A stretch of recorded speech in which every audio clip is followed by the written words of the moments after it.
एफडीएच्या कारवाईनंतर न्यायालयाने गोरज भंडारला दिलासा दिलेला आहे. एकंदरीत आता गोरज भंडार सुरू होणार असंच एकंदरीत आता चित्र समोर आलेलं आहे. न्यायालयाच्या निकालामुळे दूध उत्पादक शेतकऱ्यांमध्ये आनंदाचं वातावरण आहे आणि गोरज भंडार सुद्धा या ठिकाणी सुरू होण्याच्या मार्गावर असून ग्राहकांमध्ये सुद्धा आनंदाचे वातावरण आहे. एकंदरीत आपल्यासोबत बोलण्यासाठी काही दूध उत्पादक शेतकरी आहे. काय सांगाल, न्यायालयाने दिलासा दिलेला आहे, कसं पाहता?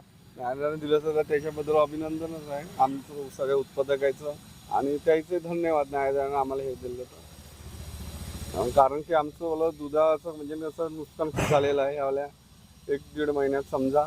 कारण की आमचं ज्याचं एकच 100 लिटर जर दूध असलं तर आमचं बाकीच्या तिथं 30-32च्याच भावाने आम्हाला गोरज भंडार 42 रुपये भाव देता.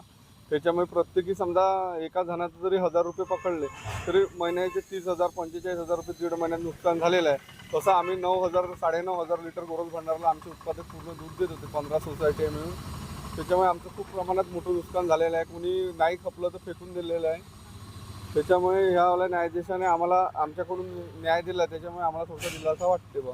नक्कीच या गेल्या एफडीएच्या कारवाईनंतर दूध उत्पादकांचं मोठं नुकसान झाल्याचं त्यांनी सांगितलं. कसे पाहता या निकालाकडे? जी गोरज भंडारावर जी कारवाई झाली होती ती बेकायदेशीर कारवाई होती असं शहरातले लोक म्हणत होते, आम्हाला सुद्धा वाटत होतं. पण आज ते सिद्ध झालं की न्यायदेवतेने जो निकाल दिला त्याच्या बाजूने की आमच्या बाजूने, त्याच्याबद्दल सर्व लोकांमध्ये आनंद आहे. जवळपास आमच्या 16 संस्था आहे. 16 संस्थांमध्ये 800 उत्पादक आहे. 800 उत्पादकामध्ये कमीत कमी 4,000 लोकांचा उदरनिर्वाह या संस्थेच्या पृष्ठावर आहे. त्याच्यामुळे गोरज भंडार एक अशी संस्था आहे महाराष्ट्रामध्ये की सकाळी 4 वाजता दूध कलेक्शन करणे, 5 वाजता गोरज भंडारला आणणे, टेस्टिंग करणे, 6 वाजता ग्राहकाच्या घरी पोहोचवणे, संध्याकाळी दुपारी 4 वाजता दूध कलेक्शन करणे, 5 वाजता टेस्टिंग करणे, 6 वाजता ताजं ग्राहकाच्या घरी दूध पोहोचवणे, अशी महाराष्ट्रात कुठेही संस्था नाही. आणि उत्पादकाला त्यांची एवढी फॅसिलिटी आहे की 42 रुपये भाव असा महाराष्ट्रात कोण्याही उत्पादकाला कोणतीही डेअरी मदर नाही, कोणती डेअरी देत नाही. त्याच्यामुळे परिस्थिती अशी. आणि गोरज भंडार आम्हाला ढेप देतो, पशुखाद्य देतो, अडीअडचणीने ॲडव्हान्स देतो, म्हणजे कुटुंबासारखं काम होतं. आणि उर्वरित प्रॉफिट ठेवून 9 लाख प्रॉफिट, म्हणजे सकाळी विकलं संध्याकाळी त्याचा विल्हेवाट लावला, आपला काढून ठेवला आणि उत्पादकाला नाही दिला, अशी संस्था कुठेही नाही. आणि शुद्ध गाईचं दूध आहे. आम्हाला बकरी ठेवता येते, म्हैस ठेवता येत नाही, काही ठेवता येत नाही. त्याच्यामुळे शुद्ध गाईचं दूध अख्ख्या महाराष्ट्रात गोरज भंडारशिवाय कुठेही भेटत नाही. त्याच्यामुळे गोरज भंडारवर झालेला पूर्ण अन्याय होता. आणि न्यायदेवतेने जो न्याय दिला त्याच्यामुळे आम्हाला एवढा दिलासा मिळाला. कारण आम्ही शेतकरी आणि जोडधंदा, शेतीला जोडधंदा, प्रत्येकाजवळ गाडी आहे, शेतीनिष्ठ व्यवसाय असल्यामुळे शेती आमची डबघाईत गेली होती. आता पेरणीचा वेळ होता, पोराचे शिक्षण होते, आमचा जो पैसा नव्हता, दूध खपत होतं मार्केटमध्ये, 5 लिटर आणलं तर 2 लिटर खपायचं, 3 लिटर खपा. आमच्या उत्पादकाला 40-50 वर्षामध्ये दुसरीकडे पाहायचं काम पडलं नाही. गोरज भंडारच्या फॅसिलिटी चांगल्या असल्यामुळे उत्पादक कुठेच गेला नाही, त्यामुळे कुठंच माहीत नव्हतं. आणि ग्राहकाची ओरड होती, आम्हाला रोज फोन होता, गोरज पाक केव्हा भेटन, शुद्ध दूध गायचं केव्हा भेटन. तर आता तो न्यायदेवतेनं दिलासा दिला, त्याच्यामुळे ग्राहकाचाही समाधान होईल. आणि आमचा तर विषयच नाही, आम्हाला एवढा आनंद आहे की म्हणजे सांगण्यासारखं काहीच नाही राहिलं. तर न्यायदेवतेवर आमचा पूर्ण विश्वास आहे. आणि आज दूध का दूध, पाणी का पाणी झालं. साधी गोष्ट आहे हो, आमच्या अध्यक्षाची कॅबिन पहा, ताडपत्रीमध्ये अध्यक्ष राहते, काय स्वच्छतेवर कारवाई करते लोक.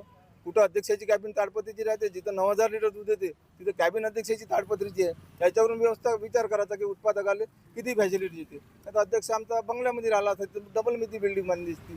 म्हणून न्यायदेवतेनं खरोखरच न्याय दिला. आणि आज जवळपास 4,000 ते 5,000 लोकांचा उदरनिर्वाहाचा प्रश्न मार्गी लागला.